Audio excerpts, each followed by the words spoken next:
Hello, everybody, and welcome to another episode of What in the World is Happening, the show about Maitreya and the Masters of Wisdom.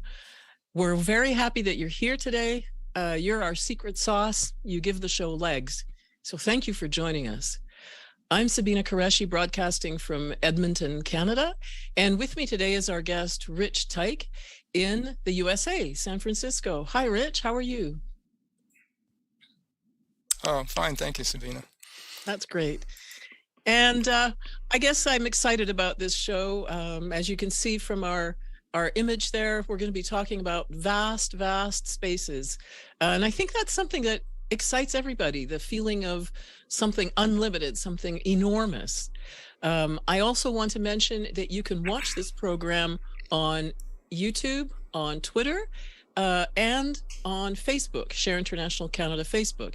And John, our chat show host, will be putting links in the chat so you can find all that information there. And at the end of the program, we'll do a half hour of meditation, transmission meditation, which is a group meditation for anybody over the age of 12. We hope you'll join us. I think you'll enjoy it. It's extremely stimulating and very, very simple to do. And so now to jump into this, the Constitution of Man, this is part 2. We did part 1 a few months ago. Rich was there at that time as well. We want to start out with some quotes that Rich suggested. So I'm going to read these out. Here's the first one. Having pervaded this entire universe with a fragment of myself, still I remain. Now that's from the Bhagavad Gita. I find it very beautiful. Let's go on to the next one. There is one boundless, immutable principle, one absolute reality, which antecedes all manifested conditioned being. It is beyond the range and reach of any human thought or expression. And that's from a treatise on cosmic fire by Alice A. Bailey. And now the conclusion of that quote. The manifested universe is contained within this absolute reality and is a conditioned symbol of it. So, Rich, I'd like you to comment on these quotes. You're the one who chose them. Tell us something about why you chose them. Well, today's show, we wanted to focus on the Constitution of Man from more of a cosmic perspective of who are we in the universe. And so I thought that these would give the widest perspective of what we're about to go into, which you will see. And we're going to be linking the individual human beings and their self-consciousness with a universal consciousness that extends out to the limits of the universe. So that's why we're going to go on this voyage. And so basically, we're going to be talking about what is, on this particular quote, they're talking about the manifested universe, right? That's the part we'll be talking about. Yes. I think in the past, we were talking about the fact that our dense physical bodies that we see are only a small aspect of who we are. We have other more subtle bodies that were a part of the planet, part of the universe. We talk about the etheric body, the emotional or astral body, the mental body, and then even higher bodies that form part of the spiritual triad of the higher mind, the Buddhic, which is the love-wisdom aspect of ourselves, and then the Atmic, which is the will aspect of ourselves. And so these are beyond thought. So that's, when they're saying that this is the manifested universe is only a tiny portion of what we really have in our universe. Wow, I love that. I really do. It just makes me feel kind of thrilled. So what we want to show is now kind of a big picture here. So you're saying all of this is just a tiny portion of the absolute reality, and yet it looks vast to me. I mean, starting with galaxies, my goodness. I mean, that's huge. Yes. Well, yeah, go ahead. What you wanted to, you wanted to show that there's two processes going on, that from the highest levels of our experienced universe, what we can see from astronomy, with the galaxies, there's spiritual energy, spiritual stimulus for the evolution of consciousness pouring down from the highest levels, from galaxies down through the solar systems, down through the planets, down through the masters in the spiritual kingdom, down to humanity in the human kingdom, and then even below that. But the human kingdom is the beginning of what we call self-consciousness. The lower kingdoms they have consciousness. All of the kingdoms in nature have consciousness, but only the humans are the beginning of self-consciousness. So self-conscious beings go out throughout the universe, but beyond individual human beings or groups. So the energies, the spiritual stimulus coming from the higher energies throughout the universe are pouring in on the subtle levels, reaching down to all the kingdoms, the lower kingdoms, and as a result, stimulating them to evolve their consciousness. So that's what they're trying to represent here. And as the title says, at all levels of cosmos, there is consciousness, purpose, and evolution. So it means even the atom with its level of consciousness has a purpose and is evolving, right? Yes. Yeah. So the by individual consciousness, it means that you are guiding your own evolution consciously. And so these spiritual kings, the higher up you go on this, the wider their experience is, and behind it all is purpose. The mind itself is characterized by this quality of purposeful manifestation. So if you can think about, even galaxies have purpose, and that purpose permeates down through the stars and the solar systems in those galaxies. It permeates down to the planets and down through the kingdoms all the way down. Yeah, it's actually mind-boggling. So now we want to focus, we're going to kind of narrow the focus and go down onto Earth. And this was sort of what you had described initially as the world we live in, and what our experience is. So our consciousness is evolving towards the spiritual kingdom. And describe a little bit disciples and initiates. What's that?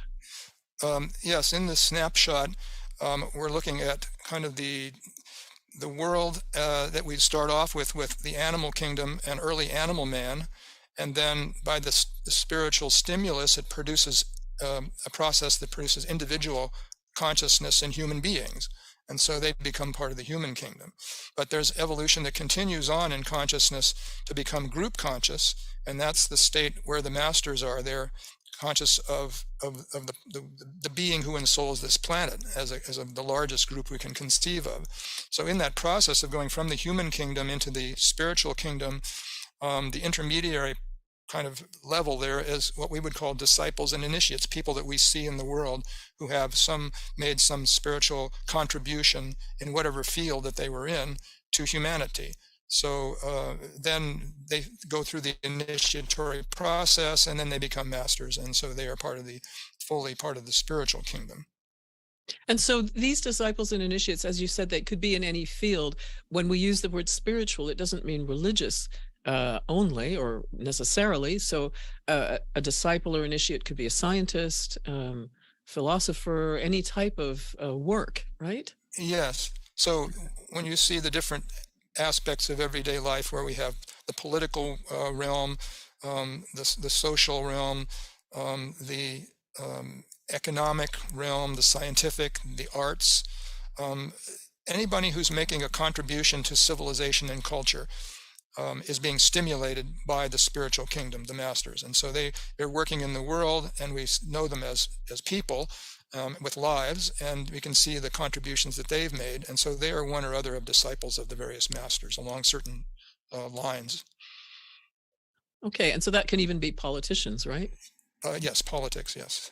Yeah. Okay. They have, by the way, they have the most difficult road. Yeah, I think that's quite evident, especially lately. Yeah. Yes. So in terms of this evolution of consciousness, you have described it, and I think the Ageless Wisdom teaching describes it in this way, as a combination of two things. And how does this happen? Like spirit, life, what exactly is that? Well, I guess as we were looking in that original quote, there's this boundless, immutable principle that's beyond concept. So that's basically the spirit, the energy which is manifesting through matter, and the joining of spirit and matter produces consciousness at all different levels. And so we as human beings are seeing a certain level of consciousness. Each person has a different level of consciousness about who they are. And then eventually people become aware that they are a soul, and they feel the stimulus of the soul, and they want to emerge and align themselves with that soul. And so that's the next phase of this evolutionary process. And so the distinction between self-consciousness and consciousness refers to whether the person or the being has an individual awareness, and that means you're aware of yourself as an individual. Is that what that means? Yeah, separate individuality. So you're Hmm. aware of yourself as separate. Consciousness is an aspect of the whole universe. So Hmm. it permeates everything in the universe that you see as a form, has some level of consciousness associated with it, down to the atoms.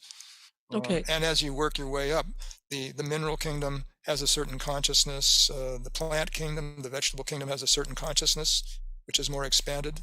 The animal kingdom, even more expanded, and then eventually being able to provide the vehicles for humanity coming out of the animal kingdom, and that merging from the higher principle, what we call the soul, produces individual self-consciousness, self-awareness. And so the soul, um, you mentioned three qualities that are built into the soul: intelligence, love, wisdom, and will/purpose. So these are qualities we see in all souls, right? To one degree or another. I mean, depending on how much they're developed. Yes, in the souls, and so the individual personality at some point in its development will aspire to the qualities of the soul and want to merge with the soul and become divine. Okay, So it'll fully manifest those qualities. right. I'm.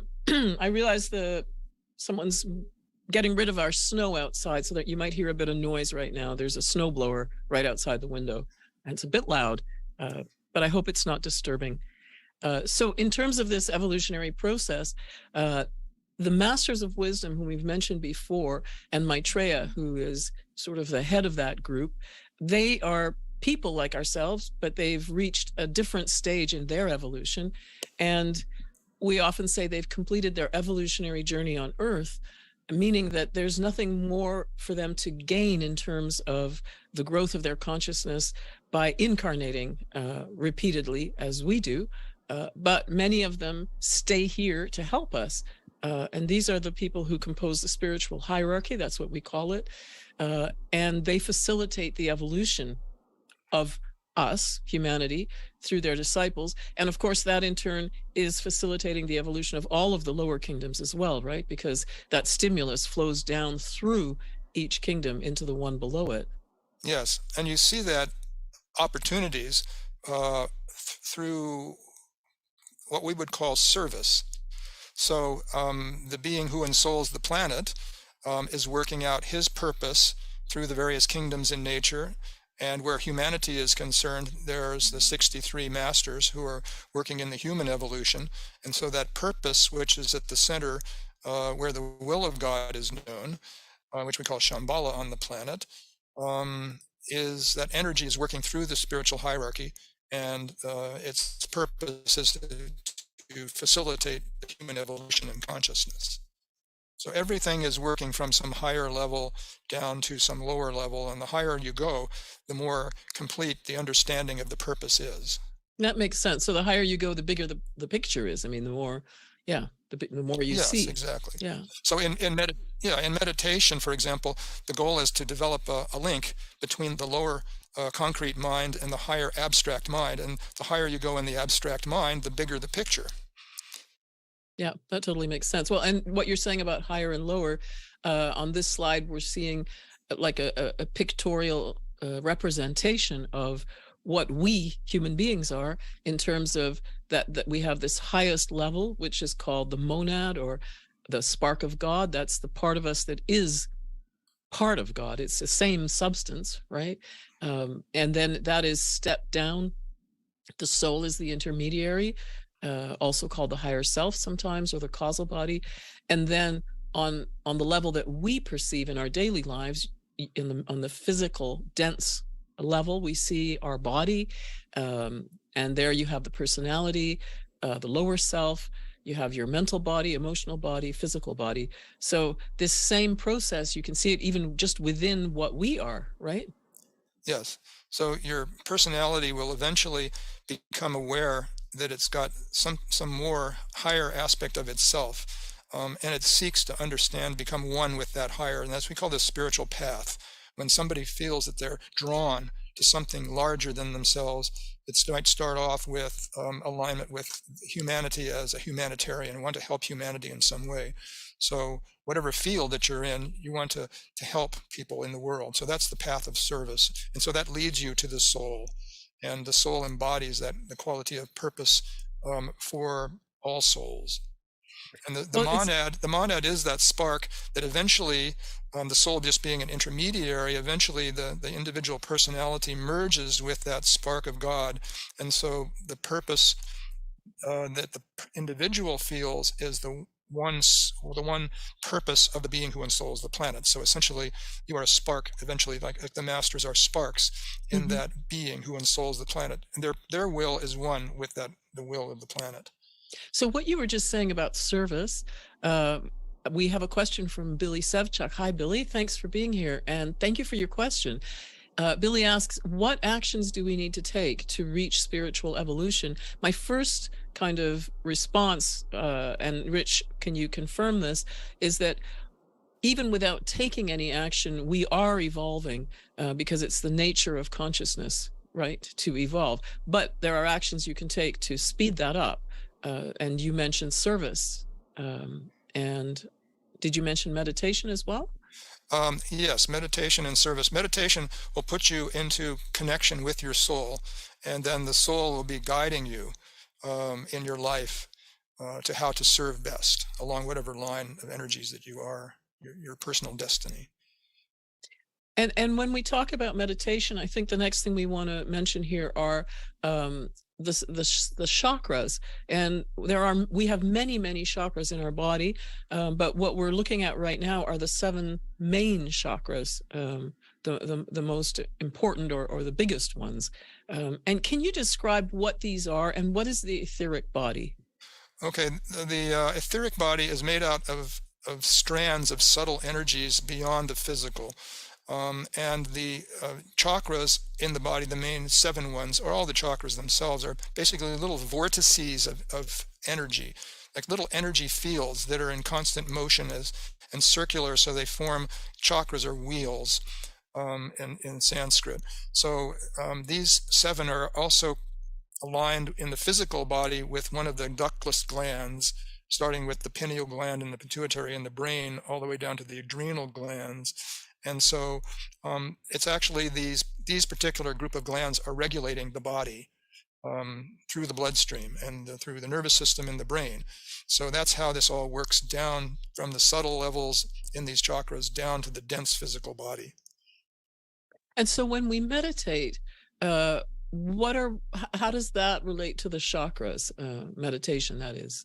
Well, energy follows thought. So as you think about higher thoughts, higher aspects of being, and you focus the brain on the higher levels of these. For example, in the Ajna center, that's why in transmission meditation you want to focus your center, your consciousness on the center between the eyebrows, which is where this Ajna center is in the etheric body. So by pulling your consciousness there and holding that there, it pulls all the energies below the Ajna center and focuses them in that center. So it basically becomes a clearinghouse for all the energies below the brain and the mind. So that's why the importance of focusing on that And center. why is that a good thing to do? Like, why is it good to bring all those energies up to that point? Well, this is part of the evolutionary process because these are all levels of consciousness. So in the beginnings, on the spiritual path, the energies that go to the sacral center will eventually go to the throat center. So you'll be pulling those energies up through your life. For example, whatever you do, if you're focusing on communications and trying to get goodwill out to people, it comes out through communications in some way, or through interactions with people, through writing or through speaking, that comes out through the throat. So you're pulling the energies of the sacral center, which is associated with physical recreation, into mental creation through the through the throat center. In the same way, individual emotions through the solar plexus are going to the heart center, and that's where you feel a oneness with humanity, through the heart center. So this is a part of the evolutionary process, reflected in the physical as well as in the spiritual realm. Wow. It's amazing what is going on in our bodies and ourselves that we're generally not aware of. There's so Yes. much. And you wanted to now take this and expand. So we've kind of come down to looking at our individual selves, and now you want to kind of go zooming back out into larger and larger spheres. So I think the next thing we want to look at is the Earth, Yeah, the whole planet. right. So if you see those seven chakras, you can keep those in mind. This extends throughout universe, this idea of seven centers of consciousness. So we'll see that in coming slides. By the way, in that picture of the woman or the man on the left, the chakras are there represented by those lights, but then you can see there's a representation of the etheric field around them with all those white lines. And so it basically is saying that there's a field around us, if you can think of an electromagnetic field, and that field is etheric and it extends out into space. And our bodies are constantly in a fluid connection of these energies pouring through us and around us and coming down from higher planes. And whatever you take in through your chakras are then stepped down to the environment in which you find yourself. So it's a constant flow of energy. And so, even though we see our physical bodies as having a discrete end, like, my finger goes up to here, but not beyond here, what you're describing, this etheric body, this energy correspondence of our physical body, is fluid and open to the universe. I mean, it's got perhaps a boundary, but it's energetic. So it's not like there's a door that's closed there. Yeah, if you can think of the magnetic field lines, if you put a magnet down on a piece of paper and you sprinkle some iron filings, you'll see some magnetic lines. So in the same way, the planet has a magnetic field, and so when you have a compass, you're basically tapping into the magnetic field of the planet. So in that same way, there's an etheric field that has different levels of etheric energy, and so we're part of the planet, part of its etheric field. And the etheric Okay. field of the planet is part of the planets in the solar system, as well as the sun. They all have these giant cosmic fields that we're a part of. Okay. So this next picture of the Earth, um, this description, the mineral, vegetable, animal, human, and divine kingdoms make up the centers in the great spiritual being who ensouls the Earth. So you're saying all of these lives are centers similar to what we just saw, the chakras in our body or our system. You're saying we make up somehow like a corresponding centers or chakras in the body of this being. Yes. So in the same way that the chakras go from being more dense to less dense as you go from bottom to top, the mineral kingdom is the most dense energy field on the planet. You can think of it as energy fields. The vegetable is above that, then the animal, and the human and divine. So they're all representing different types of energies, different energies which compose the entire planet. So the being who ensouls the planet has all of those fields in their experience, and there's a purpose that's being worked out through this planet. And so all we're seeing now is a snapshot of how the planet is developing from the human being's standpoint. What we experience in the world is not only through our senses, but also now through our media. So people are beginning to get a vision of the planet and all the people on the planet, the environment on the planet, what we're doing to it, our interaction with it, and that's coming through the mind. So that's why it's important the next thing is developing the mind and larger perspectives. So now we're seeing planetary wide perspectives. And so that's the development of the higher mind as we experience that. And so in a sense, we are starting to function. I mean, humanity is starting to function almost like one big mind, right? It sees itself. Yes, it's Yeah. beginning to see itself as one mind, and we're seeing the effects of what we do on the rest Hmm. of the planet. Right. Okay. And then here you've got pictures of other planets. We've got Jupiter on the left and Saturn on the right.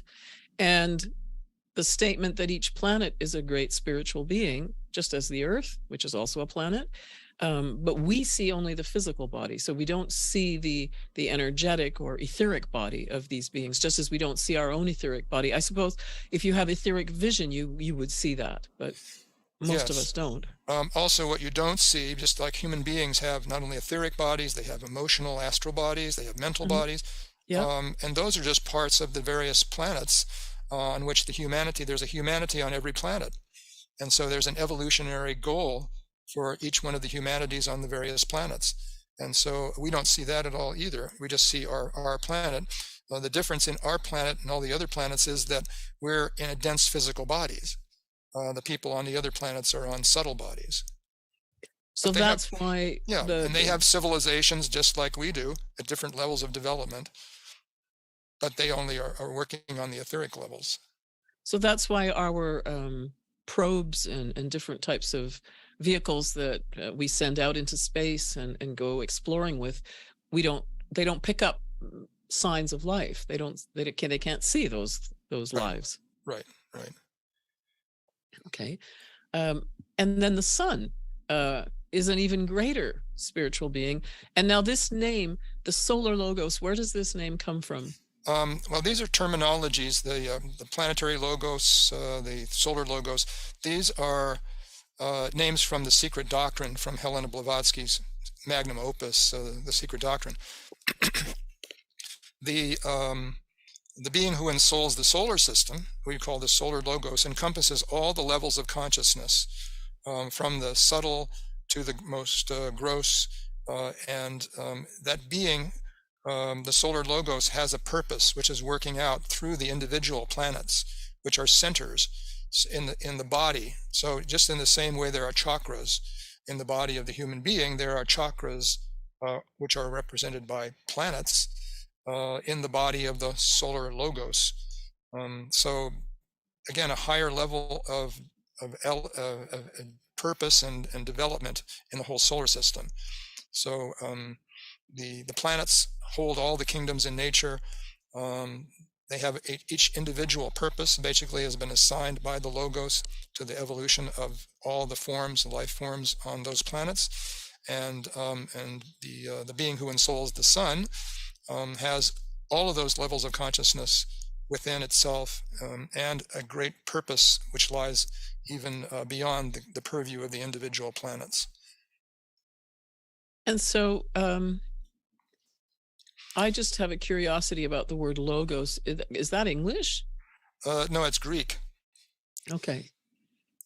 So it's a way of saying that there is an individuality. Okay. In the Bible, in the Greek New Testament, starts off with John, and it says, "In the beginning there was the Word, and the Word was with God." Well, that Greek word is logos. Okay. Yeah, that makes So sense. it can have different translations. Right. Okay. And then you also wanted to talk about the different planets in our solar system. Yes. So in the same way that you saw that human beings have 7 major important chakras, which are associated with the 7 glands, well, in the same way there are 7 planets in the solar system that embody 7 different qualities of energy and consciousness. And so they are evolving to perfect those in the solar system. So they're referred to as the 7 sacred planets. So Jupiter, for example, is embodying the 2nd ray of love and wisdom, or Saturn is embodying the qualities of intelligence, active intelligence, the 3rd ray. So each planet has its own development that it's working on a certain line to perfect. So the sun has all those lines, but they're working out through the individual planets to perfect those qualities over the life of the solar system. Now, if you look at how this appears in time, then the solar system is estimated to be about 4.5 billion years, and we're all arriving at the point where we are, kind of in the middle of the evolution of the solar system, which will continue on for maybe another 5 billion years. So at that point, all the planets will have perfected their goal. They will reach the goal of perfection of the different qualities, and that's what we're seeing. Just again, a snapshot.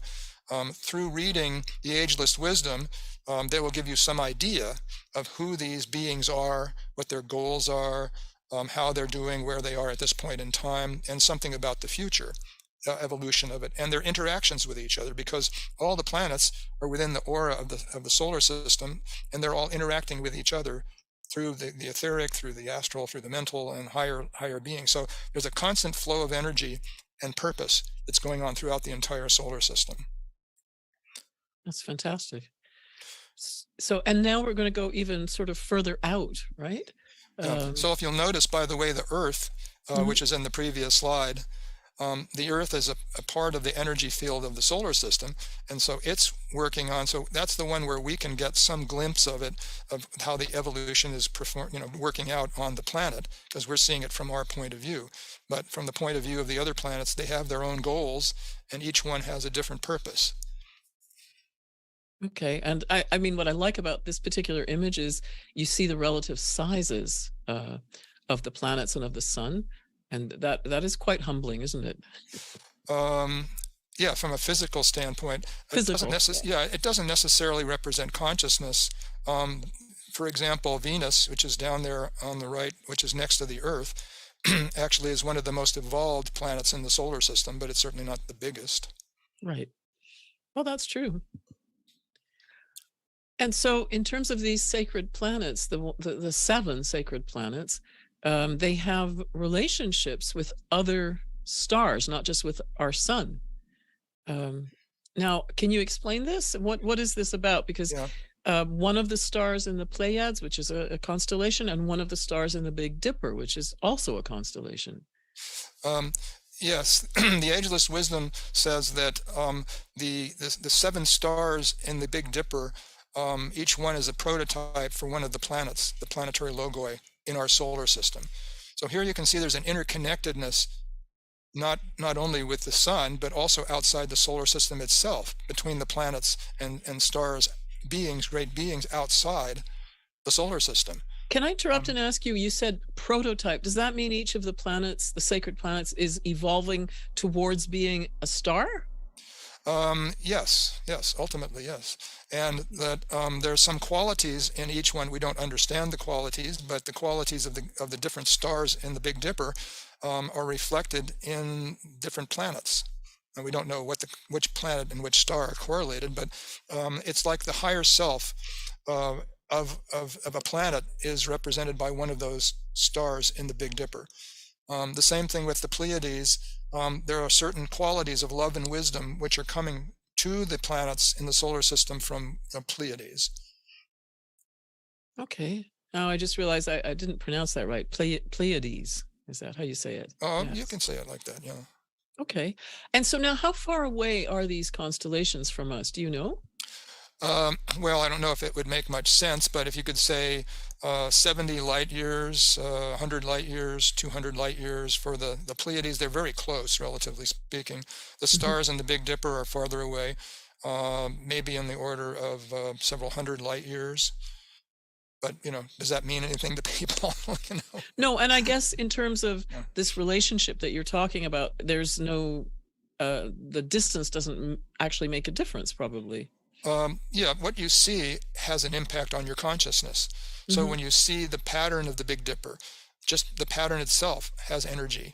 And so if you pay attention to it, and if you study it and you put your mind on it, then you'll begin to receive a kind of a quality of a gestalt of energy coming from the Big Dipper. So when you talk about the constellations of stars as patterns that we see in the sky, well, those are something in our experience that we have some energetic relationship to. That would be the basis of astrology.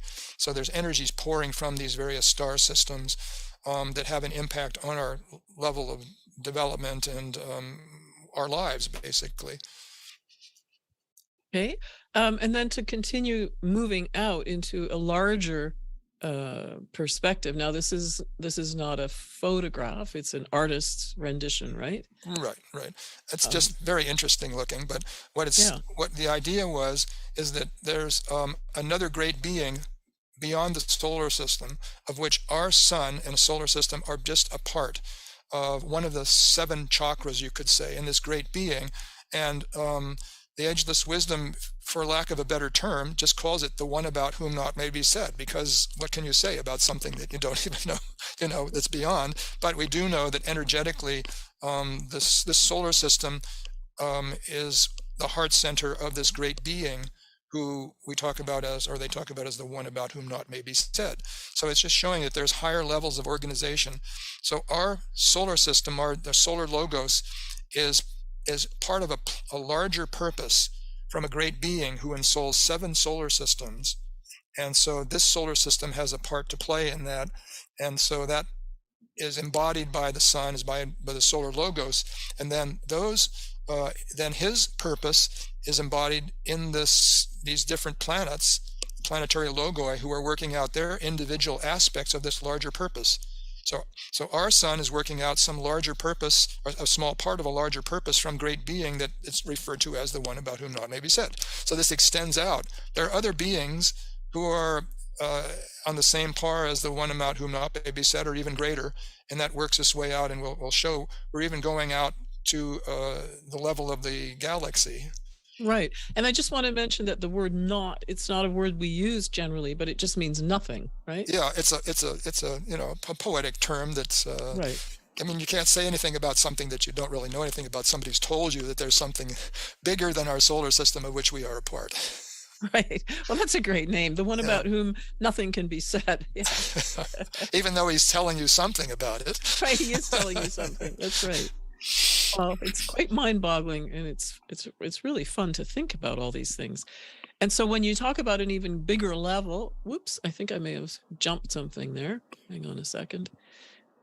Here you're talking about, you mentioned galaxies, right? And the number of solar systems in a galaxy is mind-boggling as well. You're saying in the Milky Way there are over 200 billion solar systems, Yes. and that's our galaxy, right? Right. So this is a big jump to go from the one about whom not may be said, that consists of seven stars, seven solar systems, Mm-hmm. to the largest thing that we can see around us in the Milky Way, which consists of 200 billion of these, and that's an estimate, 200 billion of these solar systems. So you work from the one about whom not may be said, and maybe that's only 1/7 of a larger being, and then that's 1/7 of a larger being, and pretty soon, it just keeps going Yeah. on and on until you have the entire galaxy. And again, you're not seeing but a tiny portion of the galaxy, because you're only seeing the dense physical. You're not seeing the etheric. You're not seeing the astral, the mental, or the higher spiritual levels of development. So it's food for thought. Very much so. Very much so. And now what you're saying about the Milky Way is apparently true for every galaxy? Yes, that's what the Okay. Ageless Wisdom would say, is that each galaxy that we can see. Now, there's galaxies of different sizes. Some are Mhm. small, some are large, and this one, our galaxy is made up of, well, the galaxy is made up of stars, star systems, solar systems, and there's life on all of them. All of them have an individual purpose, which is part of a collective purpose. And so the great manifestation of a great being who ensouls this solar system. Beyond that is the one about whom not may be said, and there's levels of levels of levels beyond that until you get to the whole galaxy. So there's a being who ensouls the whole galaxy. So that's what we're just pointing to, and you can see out in space that we see actually trillions of galaxies. And then the next level of beyond that, here's this is just saying that each galaxy is a cosmic being who is self-conscious, is cosmic conscious, and has a purpose that's working out. So that's something to think about. Absolutely, yeah. And so you were going to talk about another level, even beyond that? Yes. So we see pictures of our biggest neighbor galaxy called the Andromeda Galaxy, and it's actually just a part of a group. We have a group of galaxies around us, smaller galaxies, which was called the local group. The astronomers call it the local group.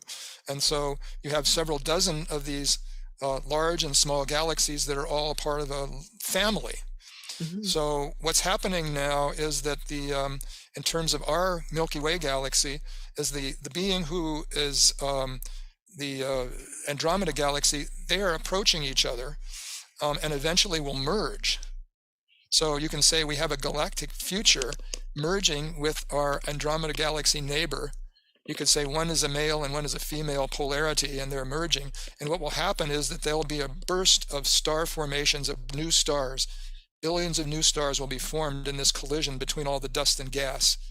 And the stars won't hit each other, but as they come together, they will basically produce, out of all the dust and gas that they have together, produce millions and millions of brand new stars.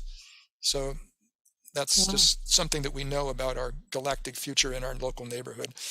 And so when you describe this process, is this something that scientists like physicists, people like that, they're the ones who have discovered that this is going to happen? Or is this in the Ageless Wisdom teaching? Well, what they can do is create computer models of the gravitational fields of the various galaxies, for example, and they can see the movement that these are they're moving through space. From our point of view, they don't look like they're moving very much, but they are in fact moving at thousands of miles per hour.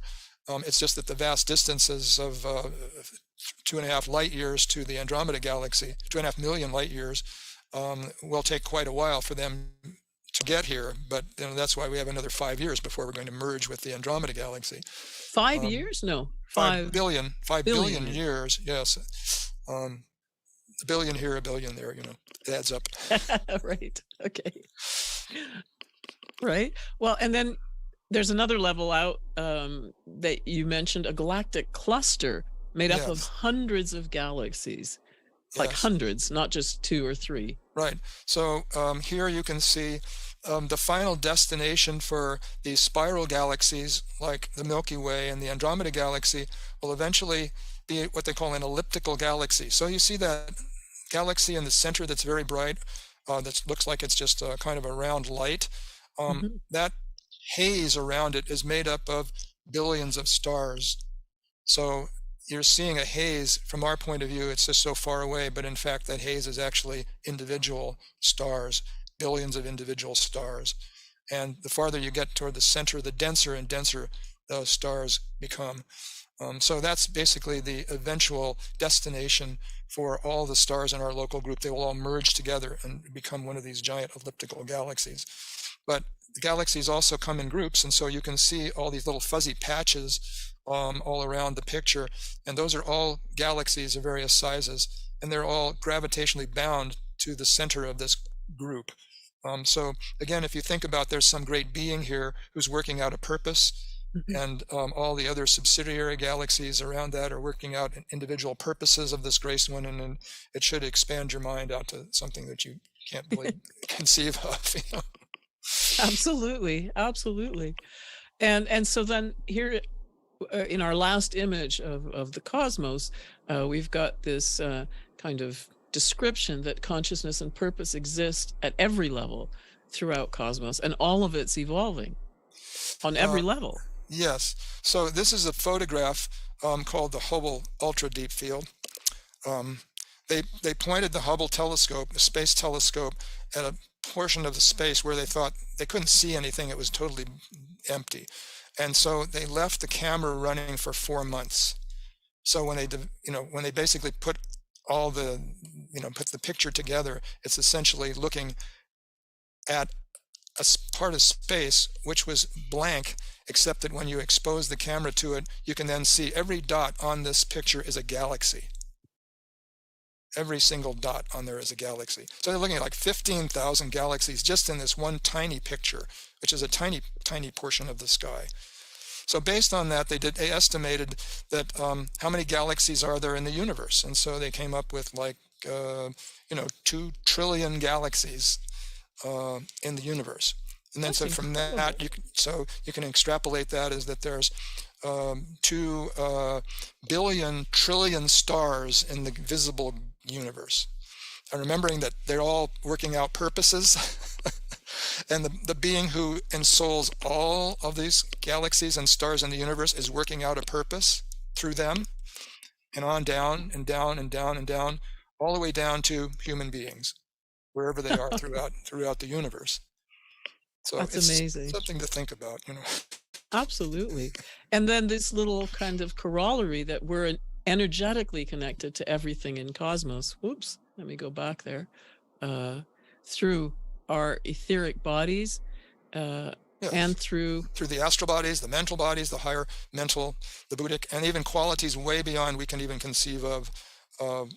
We just know basically what we are as souls and what the higher self is, and that's about the extent of what we can conceive of. But it goes Mhm. on way beyond to infinity. And we're connected to all of that. I mean, that actually is mind-boggling to think about. It's not just that all of that exists, but we're not just part of it, but we're actually directly connected. I mean, there's no separation, in Yeah, fact. we're a part of it, all the way down to maybe you can conceive of our galaxy as one of the galaxies out of these 2 trillion galaxies, and Mhm. it's working out a purpose in the galaxy level, and then down to the 400 million stars that there are in our galaxy, and each one is working out a purpose that's a part of the purpose of the being who ensouls the whole galaxy. And Mhm. you come down all the way down to this tiny level of the one about who not may be said. Right. And then we're a part of that, right? And that's our so it's just the idea is to expand your consciousness a little bit. Right. And so this is just to look at this again, because we saw it at the very start. Uh, Yes, the description of these processes, the evolution of consciousness, and then spiritual stimulus going on all the time through all the levels. yes. So the being who ensouls the whole universe is working out a purpose, pouring energies down in through these cosmic groups of galaxies on down to our galaxy, down through the solar systems, down to the planets. Energy is constantly pouring in, being circulated between them, and then eventually down through human beings, and we're working out some purpose here. Well, and I'm just seeing something that John has put into the chat that I really like. He's quoting Benjamin Creme from Maitreya's Mission, Volume 2. Hope, in the more occult sense, is the realization of the interconnectedness of all things, of your life and your daily activity with the cosmic scheme of things. Yes. That's So beautiful. Thank try you, to John. try to make that connection, yes, between the individual self and the higher realms. Right. It's a topic for meditation too, to experience that. Absolutely. And then just to close off here, we want to go back to talking about Maitreya and the Masters of Wisdom, because they are kind of the next step for us, right? Yes. So as you go back to the earth, go back to the planetary logos, and working out through the different kingdoms in nature, the evolution of consciousness for all the kingdoms, we come back to the spiritual hierarchy, which is the goal for humanity. And those beings are helping.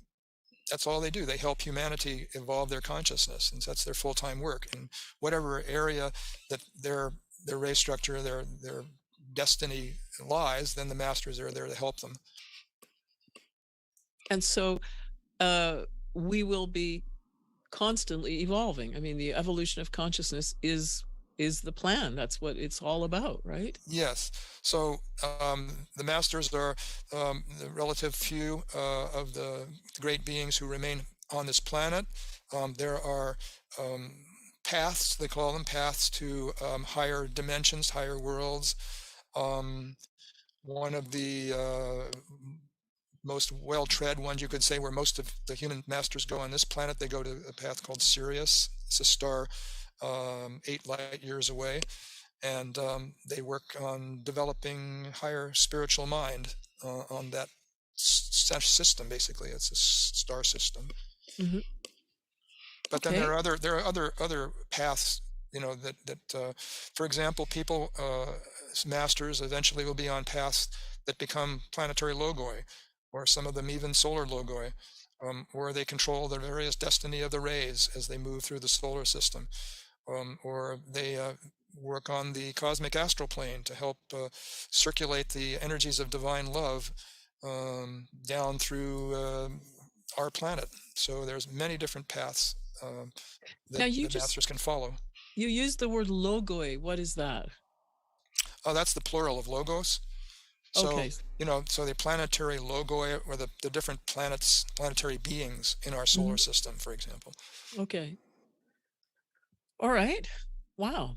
Okay. Well, now we have reached sort of the end of what you wanted to talk to us about today. And what I'd like to mention, there's a question from Billy again. How does gathering online for meditation and meetings compare to in person for those who do not have a local group? Okay, we will talk about that directly since we are going to now meditate. But before we do that, I would just like to say that we'll be back in a month. The second Saturday in April, which I believe is the 8th of April, with another program. Please join us then. And now what we're going to do is just show you some resources, and then we'll describe a little bit about this meditation we're going to do and answer Billy's question as well. So the first thing I want to do is just show these resources here, and John will also put those links in the chat so you can just copy paste them. There's a website, share-international.org, with a vast amount of information about everything we've been talking about. And there are also videos on YouTube. Just look for Share International on YouTube, and books and downloads. And in fact, there are 4 books that you can download free right away, anytime. And they're up on the screen. The Ageless Wisdom Teaching, Transmission, and Meditation for the New Age. That's the meditation we're going to do. The Awakening of Humanity, and the World Teacher for All Humanity, who is Maitreya, in fact. And moving along, I would like to also mention another program that you might be interested in, Mystic Takeaway. This is a podcast, and the host is Elisa Graf, and she talks to people who have experienced extraordinary things. There are dozens of episodes. They're very interesting because they're really quite out of the ordinary. So I highly recommend it. Another program that you might be interested in is called Planetary Makeover. We've just got an image up here of one of their programs. That one was about the healing of AIDS. And that's a program that's also broadcast regularly. I believe it's every 2 weeks. And you can find it on podcast channels. You can also watch it. It's visual. They've got it's a video, basically. So there's a lot of information out there. And then just briefly, we'll go through our attributions. We had a lot of images today. And now to talk about this meditation, transmission meditation. So yes, we are going to be doing it online. Okay, now we have a question. Are we opening up for questions? Absolutely. And please, at any time during the program, you can send us your questions. So if you have questions, now's the time. If you haven't already sent them in, please do. But let's answer Billy's question about the difference between meeting online and meeting in person. Rich, would you like to comment? Well, due to COVID, we found that people are not able to get together as they used to be. But the substitute for that is using Zoom for transmissions, and I think a lot of people who are doing it regularly feel the energies are quite potent. So I think it's a good substitute for the fact that we can't meet together individually. But yes, the energies are definitely flowing through transmissions on Zoom. Yeah, I would agree. I've experienced the same thing, and it's a very powerful thing to realize that this meditation, which originally was taught as a group meditation where you sit together in the same room, we're now able to do it in this way. We're thousands of miles or kilometers away from each other, and yet we're connected through these energies. There's another question here. If we are contained within the enormity of galaxies, why does this one life matter? That's a very good question. Rich? Well, I was thinking why does one cell in your body matter? Well, you're attached to the cells in your body. You would think that's important. Right. But remembering there's like 7 trillion cells in your body. So if you were a great being, and there was 7 trillion cells that you were responsible for in raising their consciousness, that would be important to you. Even one cell would be important to you. So, Well, that's true. And that why do we have medical care? I mean, because we care about all the cells. They're all yeah, important. yeah. Yeah, I mean, ultimately, we're trying to evolve all the cells in our body to higher levels of consciousness, even if we don't think about it, but we are. It's right. part of an automatic process. So, can you explain, Rich, planets evolving towards becoming stars and stars being produced by the union of galaxies? Okay, I guess they're two different questions in a way, but Yes. planets evolving towards becoming stars, is that similar to us raising the consciousness of ourselves on some level? Is it the same Um, process? yeah. In astronomy, the star goes through an evolutionary process of its own, what we can see physically. And so the results of that evolutionary process produce, um, you could say, just the material out of which new stars are formed at a higher level. So in that birth process, then they have new, higher vibration material to choose from to become new stars. So that's the evolutionary process that we can see in astronomy. They can see that physically, for a new star formation. So the stars are more evolved than the previous generation of stars that they came from. So evolution is even going on at that physical level for stars. And then planets becoming stars? Is that going through, is that the same process somehow? Well, you can't see that on the physical level, but Hmm. you know that from, the level of development of consciousness, the 7 sacred planets are on 7 different ray lines, and those lines develop higher and higher, um, perfected beings, you could say, along those particular lines. So if our solar system was developing the quality of cosmic love and wisdom, then, those qualities will be saturating through all the planets here. Even though they might be on a level of intelligence, for example, they're still manifesting the higher levels of love and wisdom throughout the whole evolution of this solar system. So, you can think about it in those terms. Okay. Well, there's a lot to think about there. That is absolutely a fact. So now, before we start the meditation, we'll explain briefly how to do it and also who shouldn't do it. Now, the explanation is really simple. Each of us will together say aloud a mantra called the Great Invocation, which we'll put up on the screen. And then after we say the Great Invocation, the instructions are simply to focus your attention at the Ajna center, one of the chakras, and it's the spot right between your eyebrows. And you can put your finger there if you're not familiar with it, and remember how that feels. And then when you're ready to meditate, you will just sit and feel that spot from inside yourself. And when you're focused there in that spot, then you will be connected to the meditation. What generally happens is that your attention will wander. That's that's just part of what happens. And so when you notice that, you say Om mentally, not with your voice. And saying Om mentally brings your attention back to this spot again. So it's basically a process of sitting and holding your attention here and then bringing it back when you realize it's gone away. And Rich, can you describe what's happening during this meditation with energies? What's taking place? Well, the masters are working with these transmission groups.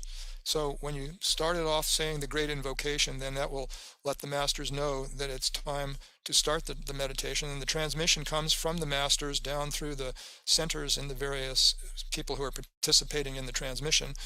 That energies, the higher spiritual energies, will come through the soul, and they'll be stepped down to a level that will be able to reach humanity, because normally the master's energies are so high that they don't get absorbed by humanity. So that's the purpose of transmission meditation. It's transmitting higher energies, going through the centers, the chakras of the people who are in the transmission group, and then sending the energies out. The masters send out the resulting energies, which are now stepped down and be directed to, various parts on the planet, where they're needed. And so your description when you say step down, that I know I've heard Benjamin Creme describe it as being similar to what happens when you change the voltage on electrical current, right? Yeah, that's the metaphor that he uses of stepping down 1,000 volts to 5 volts. Right. So it's the same energy, but it's in a form that can be absorbed by us when it's at this lower Yeah. frequency. Yeah. Our bodies are very dense relative to the masters, which are basically made out of light, and so it's difficult for rocks to absorb light. Right. Well, we're a little less dense than rocks. Right. Okay. And then people who shouldn't do this meditation, because the energies are quite powerful, if you've got a pacemaker or serious heart problems, if you have imbalances emotionally or psychologically, the energies can kind of push you over a little bit more. Or if you're under the age of 12, and that's because your chakras haven't developed fully, and so it would be harmful for them to receive these energies, and as a result the masters would have to work to block the energies from entering your chakras to that degree, and then that's extra work for them, right? And yeah, just to reiterate that normally until the pandemic people were always meeting in person to do this meditation. Since then people are meeting virtually using Zoom or other platforms, and there are links in the chat for Zoom meetings that you can join if you're interested. If you like this meditation, you can continue doing it. There are many groups and you can choose the schedule that you prefer. And then I think we'll go straight to the meditation. Now, the very first thing we'll do is say the great invocation together. And this is an ancient mantra. Oh, what's going on with the slide here? It doesn't want to go to the next one. Let's see if I can do that. There. So the great invocation is an ancient mantra, and it was sort of reintroduced to the modern world by Maitreya in 1945. And people have been using it in transmission groups since 1970. I can't remember the year. Is it 1974? I don't 1945, remember. the great invocation was introduced. You mean transmission meditation? Yeah. Yeah, 1974. So it's got different stanzas.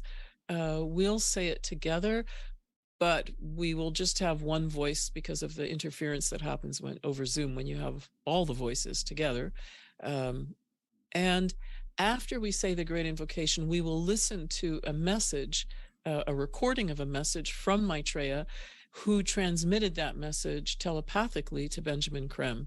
There is a book of 140 messages that Maitreya transmitted in this way to Benjamin Creme telepathically. They're quite beautiful and very powerful, and they help. When you listen to the recording of this, the energies that Maitreya is transmitting through Benjamin Creme are felt. So it's a way that helps you kind of align into the meditation, and we like to do that for that reason. And then we'll meditate for half an hour, and I hope you enjoy it. Rich, would you like to say the great invocation? Certainly. All right, I will mute out then and set my timer. Okay. The great invocation. From the point of light within the mind of God, let light stream forth into the minds of men. Let light descend on earth. From the point of love within the heart of God, let love stream forth into the hearts of men. May Christ return to earth. From the center where the will of God is known, let purpose guide the little wills of men, the purpose which the masters know and serve. From the center which we call the race of men, let the plan of love and light work out, and may it seal the door where evil dwells. Let light and love and power restore the plan on earth.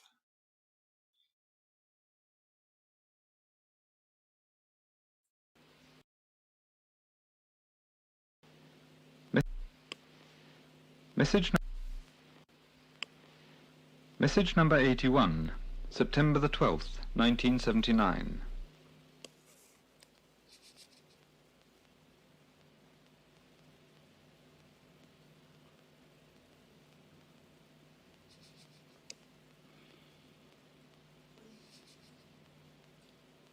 My dear friends, I am happy indeed to be with you once more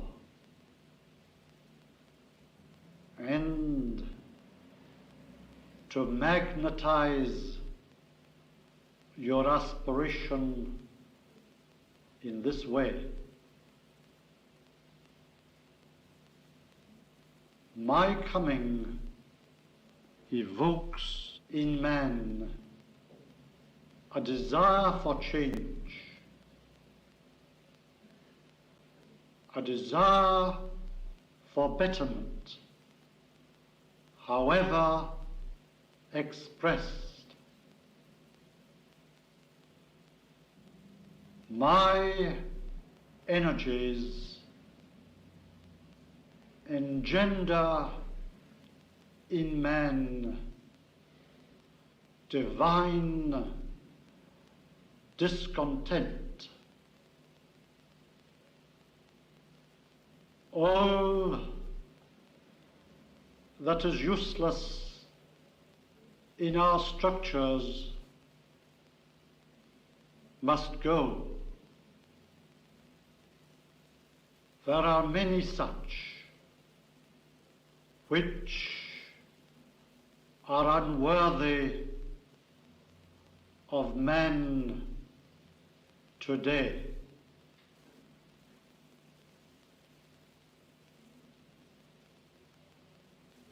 Man is an emerging God,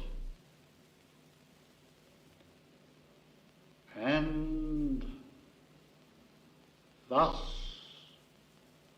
requires the formation of modes of living which will allow this God to flourish. How can you be content with the modes within which you now live?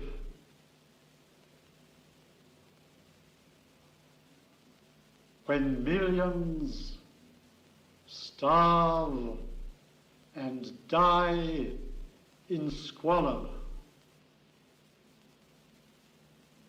when the rich parade their wealth before the poor,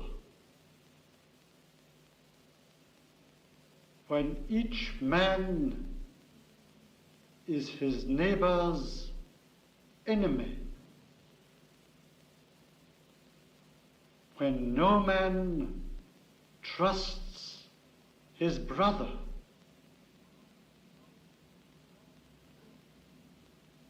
for how long must you live thus, my friends?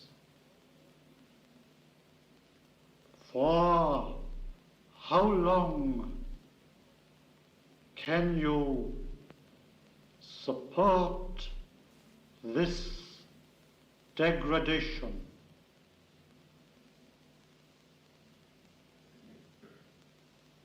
My plan and my duty is to reveal to you a new way, a way forward which will permit the divine in man to shine forth.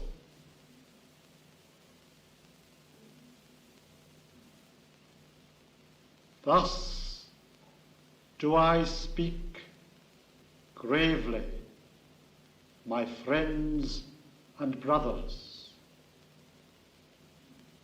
Hearken well to my words. Man must change or die.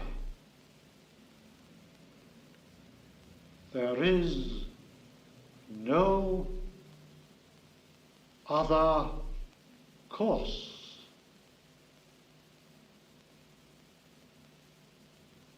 When you see this, you will gladly take up my cause and show that for man exists a future bathed in light.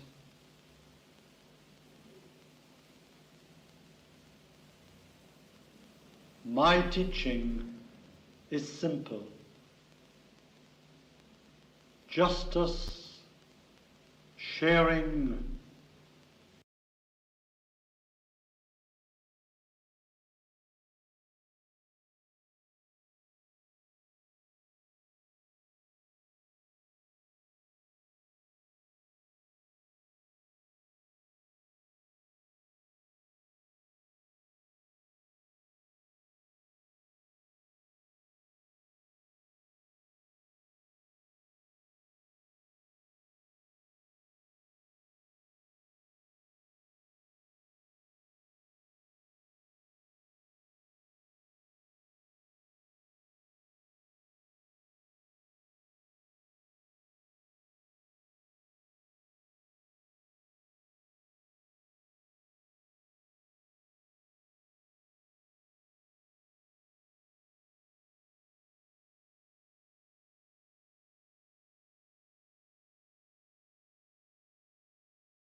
All right. That was 30 minutes. Thank you, John. Thank you, everyone, for being here and joining us today. It was a real pleasure to be with you. We'll be back on April 8th for another program. Thank you to Cielito in Seattle and John in Springfield for their help with the technical aspects of the show. And have a good Saturday, everybody, and a great weekend. And see you next time. Bye-bye.